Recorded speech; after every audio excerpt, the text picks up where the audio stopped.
Everyone, welcome back to my another new mini blog. তো তোমরা আগের ভিডিওতে দেখেইছো যে আমি দিদির বাড়িতে এসেছি।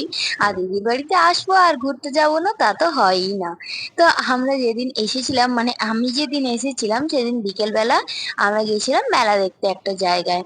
আর মেলা দেখতে যাওয়ার পথে এখানে একটা দোকান দেখে দাঁড়িয়ে পড়েছি। এই যে অধীর আগ্রহ দেখছো, এই অধীর আগ্রহ হচ্ছে এই ইডলির জন্য। বিকেলে যেহেতু টিফিন করে বেরোয়নি, তাই আমরা একটা দোকান দেখে দাঁড়িয়ে পড়েছিলাম। এখানে সাউথ ইন্ডিয়ান ফুড খুব টেস্টি হয়। বেসিক্যালি আমার সাউথ ইন্ডিয়ান ফুড খুব একটা পছন্দ না, তবে কিছু স্পেসিফিক দোকানে আমার খুব ভালো লাগে, যেমন এই দোকানটাতে আমি আগেও খেয়েছিলাম। আর জেনুইনলি এখানে খুব টেস্টি বানায় ইডলি ধোসা সবকিছু। তো খাওয়া দাওয়া কমপ্লিট করে আমরা চলে গেলাম মেলার দিকে। এই মেলাতে আমি আগের বছরও এসেছিলাম, আর ঘটনাচক্রে দেখো এই বছরে এসে পড়েছি, বলতে পারো ভগবানের টানই। এই মেলাটা আসলে বসে জন্মাষ্টমীর সময় থেকে, গণেশ পুজো অবধি থাকে মেলাটা। গণেশ পুজোর পর গিয়ে শেষ হয়। দেখো কি কিউট না এই শার্পনারটা, বার্গারের শেপে এটা একটা শার্পনার।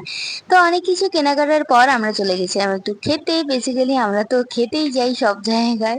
তো আমরা গেছিলাম ওই পাঁশকুড়ার চপের দোকানের ওখানে। প্রথমেই আমরা পাঁশকুড়ার চপ খেয়ে নিলাম, আর তারপর অনেক ভ্যারাইটিস আইটেম ছিল। তার মধ্যে থেকে আমরা হিমসাগর চপটা ট্রাই করেছিলাম, যেটা খেতে মোটামুটি ছিল। আমি খুব একটা ভালো বলবো না, 10-এর মধ্যে যদি রেটিং দিতে হয় আমি ওই 5.5 অর 6। তো মেলাটা ঘুরে এই দেখো ঠাকুরটাও তোমাদের দেখিয়ে দিলাম, তারপর চলে এসেছি আবার খেতে।